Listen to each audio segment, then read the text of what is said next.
Olha, após da aprovação da isenção do ISSQN na tarifa de ônibus, ela não vai aumentar. Eu falei aqui que o Amassa não iria aumentar, o prefeito, um compromisso dele de campanha, eu falei, olha, não vai aumentar. Essa prerrogativa de aumentar a passagem, ela cabe ao prefeito. Há uns 5 anos atrás, mais ou menos, a Câmara dos Vereadores aqui de Palmas, em outra gestão, deu essa autonomia para a prefeitura. Então, no caso, o prefeito que tem autonomia, o conselho se reúne, mesmo o conselho aprovando, o prefeito que tem autonomia. O conselho desaprovando, o prefeito tem autonomia. E eu falei, olha, é um compromisso da massa, e eu acho que ele vai cumprir, e cumpriu. Então, a passagem não vai ter um aumento. O Amasta aí deu uma desoneração de 2%, se não me falha a memória, 2% é isso mesmo, mais um incentivo legal aí, para que as empresas possam manter essa tarifa nesse patamar. A Deliane e com imagens de Fernando tem mais informações. A tarifa de ônibus iria aumentar para R$ 2,80 no mês de agosto, mas a Câmara Municipal de Palmas aprovou na última terça-feira a desoneração do ISSQN, Imposto sobre os Serviços de Qualquer Natureza, das empresas responsáveis pelo transporte público de Palmas.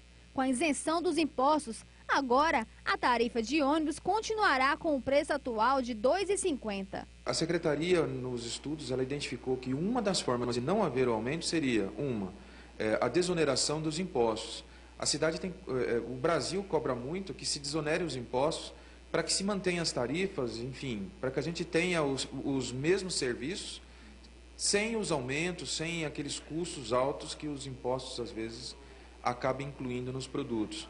E nós identificamos e falamos para o prefeito que uma das formas seria desonerar os impostos, a outra seria uma forma de subsídio. Várias cidades no Brasil, como Curitiba, Goiânia, São Paulo, já subsidiam as tarifas públicas para que elas não sejam tão altas. Para o usuário, a tarifa de R$ 2,80 não condiz com a realidade do transporte público de Palmas.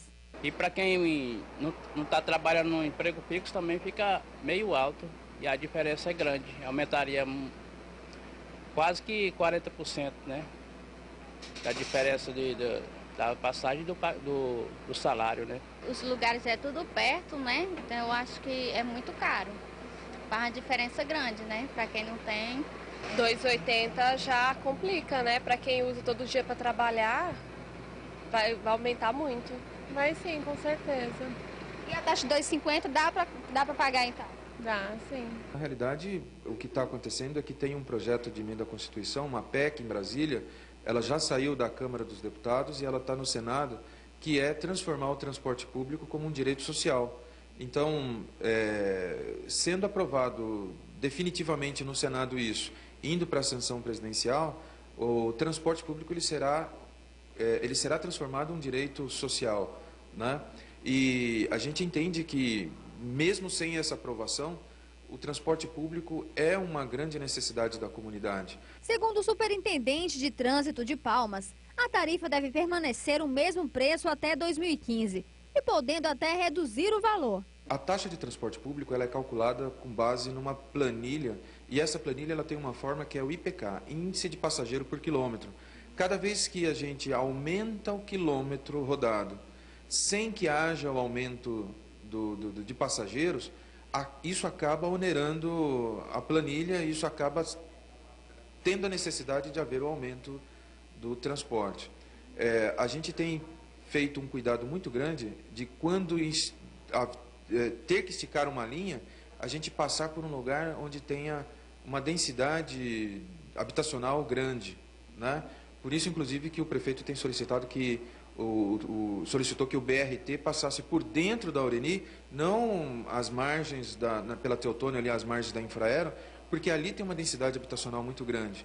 E com isso a gente aumenta o sobe e desce de passageiros, melhora os índices do IPK e a gente tem condições de manter a passagem pelo mesmo preço, né? Se a gente tiver uma quantidade de pessoas usando o transporte público, é possível até abaixar. Isso é uma verdade realmente, né? Quanto maior a quantidade de usuários, né, você tem uma diminuição no custo, você dilui esse custo. Mas hoje pela manhã, no Opinião e Debate, a gente discutiu também sobre a questão, está num portal que eu gosto de acompanhar, só de assuntos jurídicos, a questão da passagem, a passagem do transporte coletivo de graça para estudante. falando em nível de Brasil isso, o que acontece? Juridicamente, ela esbarra numa série de fatores para que essa passagem seja realmente de graça. Algumas prefeituras aqui no interior, a gente sabe que ela tem o ônibus que transportam esses alunos. É um critério, aí tem algumas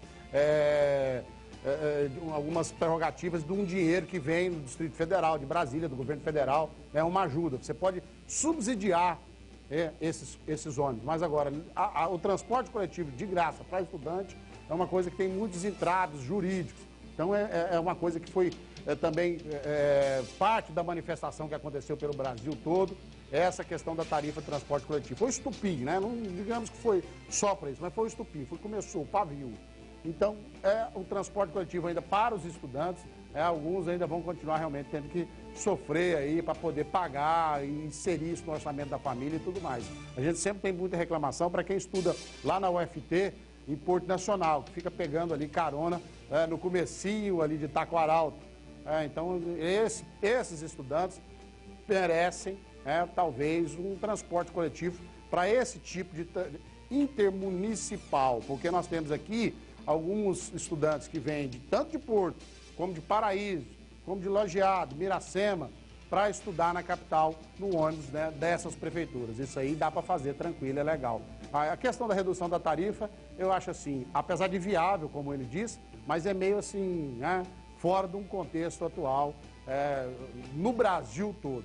A desoneração serviu não para diminuir, mas para, desses 2%, mais os incentivos, serviu para manter o valor da passagem. Então, está mantido.